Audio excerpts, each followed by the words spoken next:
Sam Harris is probably America's most famous atheist.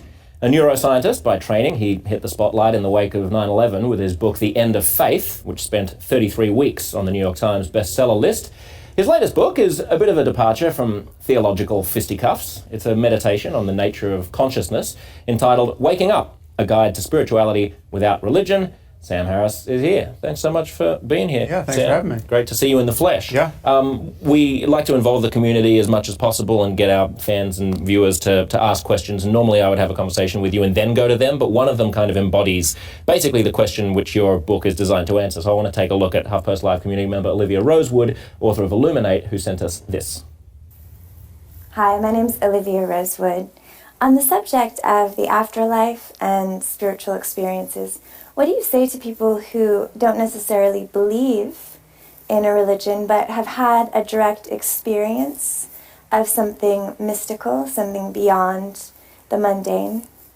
How do you explain that, and do you disqualify it or discount it? Thank you. Yeah. Well, I would make a distinction between making claims about the nature of human experience and the condition of your own consciousness and making claims about reality out there. And the problem with religion and the problem with many New Age quasi-religious ideas is that they extrapolate from first-person subjective experience. You know, you close your eyes and you have a vision of light, or you have a dream about Jesus, or you even have a vision of something with your open eyes. They extrapolate from these experiences to making claims about invisible worlds and survival of death and the divine origin of certain books. And these claims are almost always illegitimate because they are susceptible to different interpretations. But the claim you can make is that certain experiences are possible. And then the claim I make in this book is that the experience of self-transcendence, which is really the center of the bullseye for contemplative spirituality, is not only possible, it is an experience that brings your conscious life into closer register with what we know to be scientifically true. Because we know that the self, the ego, the idea that there's an unchanging thinker of thoughts, an experiencer of experience that moves through one moment to the next, we know that doesn't make neurological sense. There's no place in the brain. There's just no place in the brain for a unitary self to be hiding. We know that everything about your conscious life is a process. And these are processes that can be independently disrupted. These are processes that are spread over the whole of the brain. There's not one locus of consciousness that is independent of all of the other processing in the brain. So the sense that we all have of being subjects of our experience, because it's important to step back and realize where everyone is starting from subjectively. We have a sense that we're riding around inside our bodies as a kind of vehicle. You know, that we're like a passenger riding around in the head. Yeah, my grandmother makes the exact analogy. My body is just a car. Right. When my body goes, I'll go on to another place. That's certainly the subjective sense of experience that we have. There is a flickering flame of I-ness, which strikes me as being more me than merely the sum total of all the neurological activity that's going on in my head. Is that an illusion? Yeah. Well, and it not only it's an illusion, but also it imparts the sense that me is divorceable from the rest of the brain and body. So that we're sort of common sense dualists, where we feel like this is where the idea of the soul comes from, and we have the sense that we are behind our eyes, looking out at a world from a point inside the head. And if you inspect this feeling of self closely enough, it can actually disappear. And when it disappears, you're still conscious, you still see everything and hear everything and and feel everything, and thoughts continue to arise. But the illusion that there's a thinker independent of the thoughts, who's authoring the thoughts, goes away. And it's a quite liberating experience. And it just so happens that it is sort of the classical spiritual experience that once you divorce it from all the mumbo jumbo and other kind of irrelevant beliefs about the nature of the cosmos. It is the it is the baby in the bathwater that many people are afraid to throw out when they throw out religion and New Age ideas. Yeah, it strikes me that this is sort of almost a second part to your last major book, which is The Moral Landscape, where, after you wrote your first two books about sort of demolishing religion, The End of Faith and Letter to a Christian Nation, The Moral Landscape then tries to create an ethic in the absence of religion. A lot of people believe that without religion there'd be no morality, so you try to do away with that.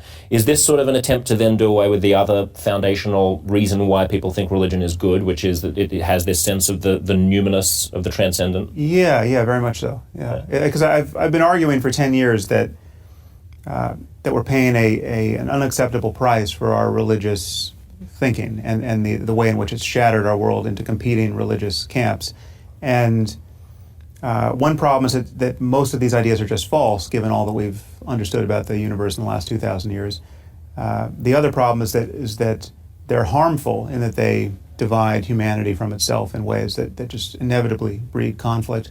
But the other piece is that the good things that people think they can only get from believing unsupportable ideas that were vouchsafed to us in the first century or the 7th century. You can get these same things in a secular, universal, rational context. And in order to have a world that's not continually shattered by people's religious infatuations, you need to somehow capture these experiences in a way that is non-sectarian and non-divisive. I want to show you a clip of I recently had Joel Osteen, the world's most popular pastor, on the show, and precisely this problem, this concern of conflating our inner spiritual lives with certain doctrines, certain religious doctrines, was something that I raised with him. Take a look at this. I'm perfectly open to the possibility that this vast cosmos has some meaning behind it, that there's some purpose to it, that there's some great cosmic entity beyond anything that I could possibly imagine that has a role to play here. I think where I and a lot of people of my generation stop is at saying, but we also believe that majesty, that divinity, has been accurately captured for all time in some books that were written thousands of years ago. Sure. It's again, it's about the faith. It's in your heart, not your head, and I can understand where you're coming to as well.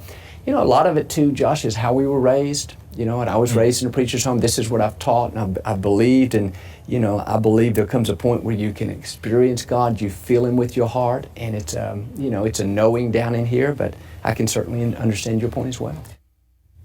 What do you make of that? It's a knowing down in here, right? That I don't know. Do you want to reflect on that?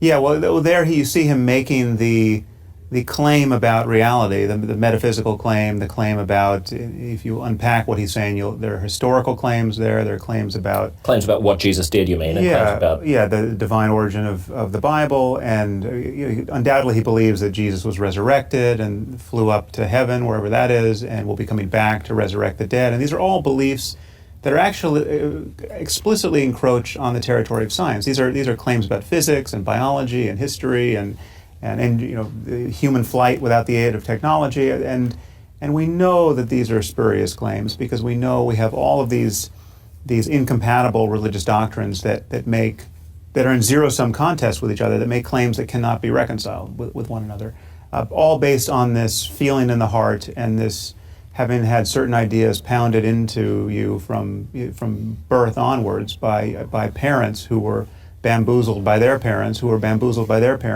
and indoctrinated into the same cult of wishful thinking and self-deception. And so we need reasonable ways of speaking about the stirrings of the heart and your existential fears, and even your very precise contemplative experiences based on meditating for months or years at a time. There are deep experiences that people can have, but we don't have to lie to ourselves about their cosmic significance. One thing that Osteen also says, which you hear moderate religious people saying all the time, is, look, I'm a product of my upbringing, and I don't shy away from that. He says he was brought up a Christian, so therefore he's a Christian. All kinds of people are willing to... So what do you make of the most moderate interpretation that one could make of religion, which is, okay, fair enough, what you're critical of religion for is mostly fundamentalist religion, essentially.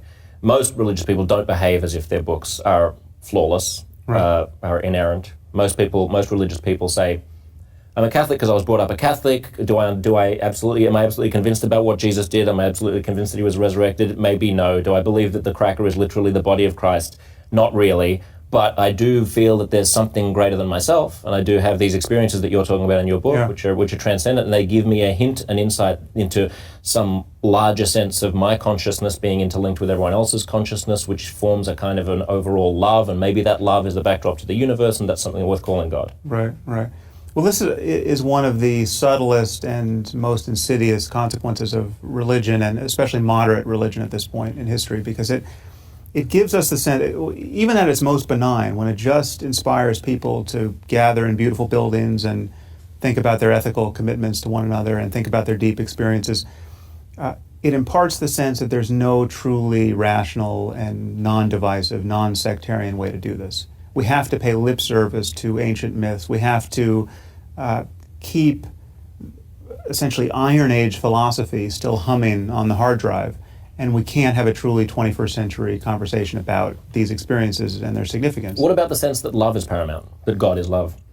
Well, I think love is paramount for human beings. It's not the only thing, but it's among a few things that we should certainly have primacy in terms of our ethical intuitions about what is good in life. But I would put intellectual honesty right next to love. I think it's the guardian of love. It's not lying to yourself and to those you love and to the future generations is a way of conserving people's well-being.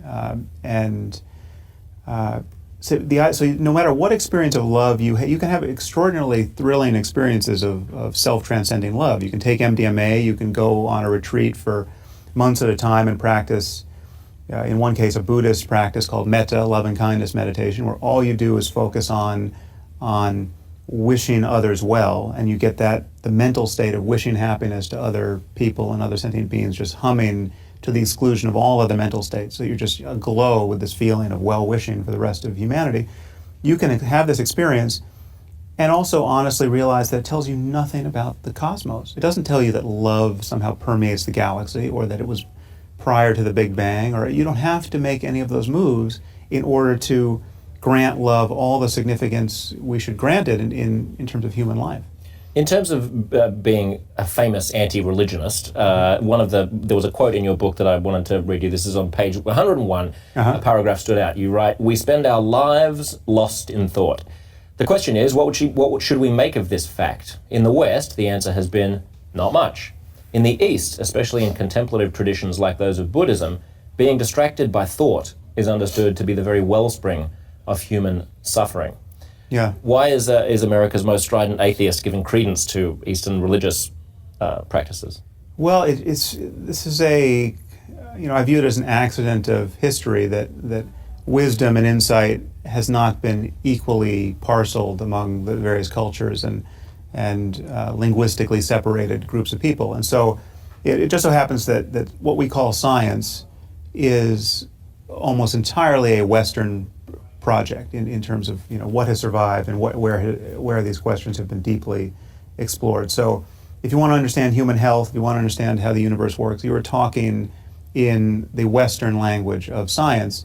And if there's something about Eastern medicine that actually works, it's going to either work by accident or it's going to conform somehow to how we understand human health in a Western sense. Well, it just so happens that the scales reverse on the question of the contemplative life and developing a rigorous approach to introspection. I mean, we do not have any analog in the Western philosophical or religious tradition to the methods devised mostly in the Buddhist tradition, but even the Indian tradition generally, where you have incredibly precise injunctions about how to train attention upon the mind itself and make discoveries about the character of first-person experience. Now, it's true that these are embedded in classical explosions of religious bullshit. So you have Buddhism and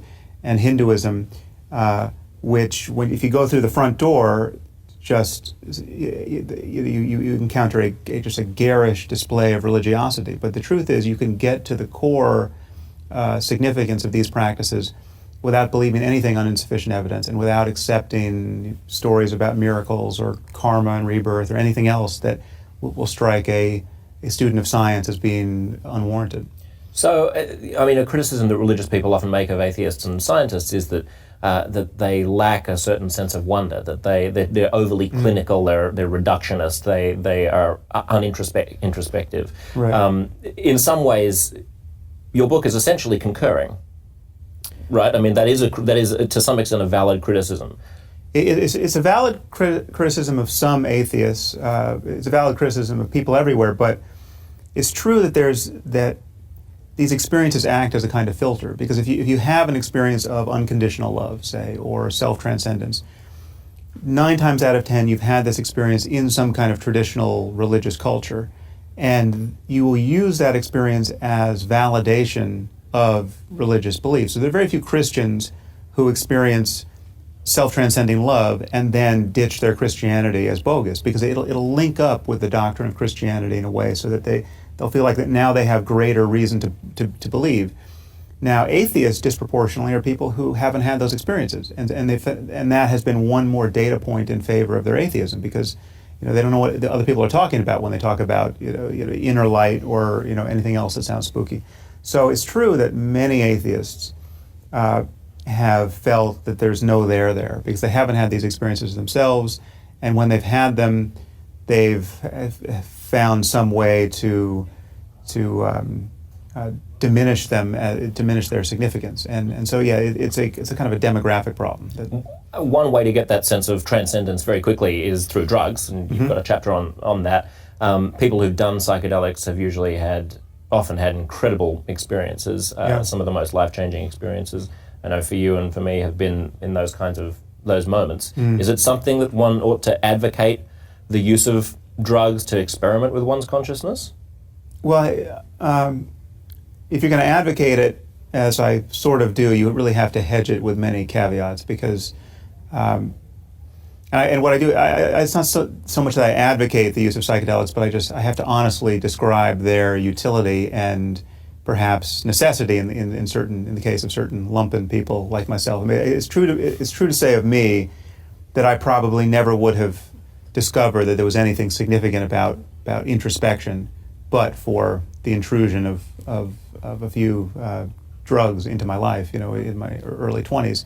The first being MDMA and then LSD, and those were, the significance of those experiences was that they advertised to me that, with beyond any possibility of doubt, that it was possible to have radically different experiences of one's conscious life and one's own place in the world. And this is not something you necessarily get if you just pick up yoga or any technique of meditation, or even if you go on a long retreat, you might just feel, you might just confront your own restlessness and your own inability to pay attention in the practice of meditation and never get beyond that wall of resistance.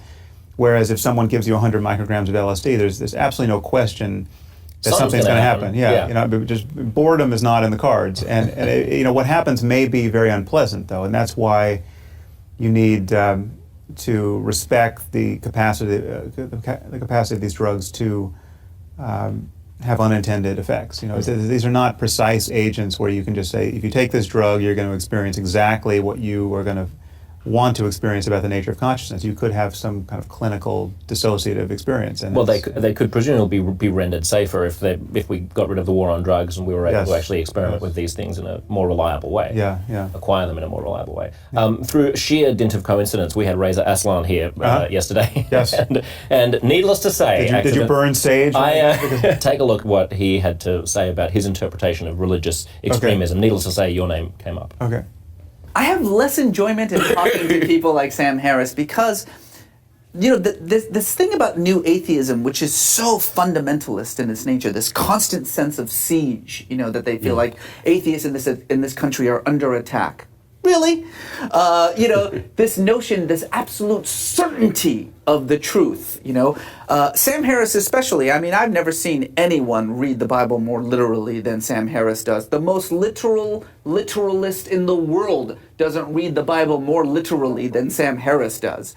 And And that conversation is not as fun, because I actually find far more closed-mindedness among the Sam Harrises of the world than I do among evangelical Christians. Wow. Without fomenting yet another spat in the long saga of Sam Harris v. Reza Aslan, do you want to respond to that? Well, almost none of that actually maps on to what I do or how I speak and what interests me. I mean, I'm not someone who talks about atheists being under attack, and this is not, famously among atheists, I said we shouldn't even use the word atheism. If you Google the problem with atheism, you'll get a speech of mine where I say that just as we don't have to define ourselves as non-astrologers, we don't have to define ourselves as atheists. Now, the word is around and in some cases politically useful. I would just point out against Reza's insouciance on that point that atheists are the most stigmatized minority in this country, in the sense that it's the only variable around which you have more or less doomed any political career. If you ask people, will you vote for an African American, a homosexual, a Jew, any variable you can think of, a Muslim, in your own party who's well qualified, you will get a majority voting for that person, no matter how you tweak those dials, except if you say atheist. Then a well qualified atheist in your own political party will not get your vote more than half the time in this country. So it's a political problem to speak too honestly about the implausibility of religious doctrines, and until we have a change in public opinion on this question, until the taboo around criticizing bad religious ideas gets lifted, we're not going to have politicians talking sense publicly on these topics, and our political process will continue to be hostage to people's religious convictions, which are not helpful. But the other thing I would say to what Reza said is that it's not that I'm reading the Bible literally. It's that, one, I'm noticing that a significant percentage of Christians do. This is, 45% of Christians in any poll you're going to run are literalists. They believe that the Bible is the perfect word of the creator of the universe, and it has to be read literally, not metaphorically. And so let's just talk about those 45% and the consequences of believing these things. That's one conversation. Then you can talk about all the people who think it's still inspired by God, but realize that some passages have to be understood metaphorically. Okay, great. Talk about that and those consequences. Then there are all the people who seem to have faith claims that are so elastic as to commit them to absolutely nothing, but they still want to believe something, and they still find it important to proclaim the religion of their parents. Okay, let's talk about the consequences of those beliefs. And one consequence of those beliefs, and it's a style of magician's patter that Reza's more or less made a career out of, is to give cover to all the other truly divisive and dangerous and unseemly certainties of fundamentalists. Because what Reza wants to do is to say it's never the problem is never really religion. It's always politics. It's always economics. It's always somebody was oppressed by somebody, and that explains their behavior. No one's ever really motivated by a strong commitment to theology. No one's blowing himself up on a bus because he wants to get to paradise and get his virgins. It turns out that's untrue. There are people, in fact, the people who blow themselves on buses, almost to a man, are focused on paradise. They're not focused on some terrestrial grievance that makes sense once you strip away the divisive religious nonsense. Right, and even if they are motivated by terrestrial grievances, there's no way that their proposed solution to those grievances would be flying planes into buildings were it not for the scaffolding of religion around those grievances, right? Yeah. Our commenters comment online as they watch this. Ibrahim Sapien says that Sam Harris has been particular in his condemnations of Islam and has been cited by Christian groups here whose motives for attacking Muslims don't come from his good intentions. Is he wary of his rhetoric being used by anti-Muslim bigots to fulfill a different agenda?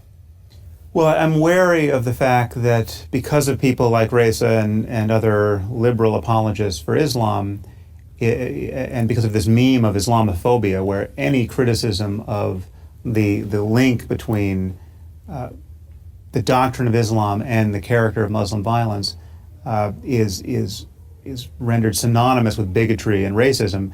The problem is that only fascists and neo-Nazis and dangerous people feel the courage of their convictions in public. So you have situations, especially in Western Europe, where the only people who stand up and just call a spade with respect to Islam tend to be people who you wouldn't want to have anything to do with politically or ethically, because they also stand for a range of convictions that are, almost as bad as the jihadist convictions. So, I wrote about it once in an article entitled "The End of Liberalism," and people like Reza and his friends, I think quite intentionally misconstrued and misrepresented my position there, where they seem to align me with fascists. I said, the only people making sense on this subject at the moment happen to be fascists, and I went on to say that this is a terrifying circumstance, that we have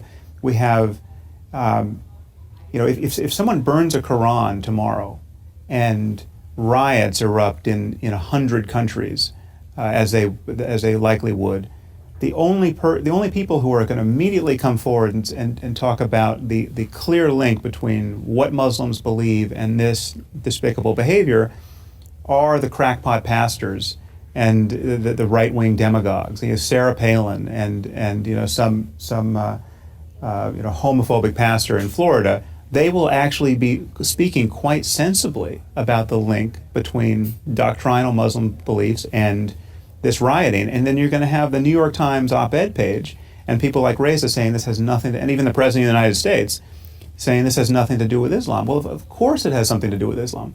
Everything we see about the character of Muslim violence, the fact that people are being decapitated as opposed to some other method of dispatching them, there's a direct link between that and Muslim doctrine, and we have to speak honestly about that.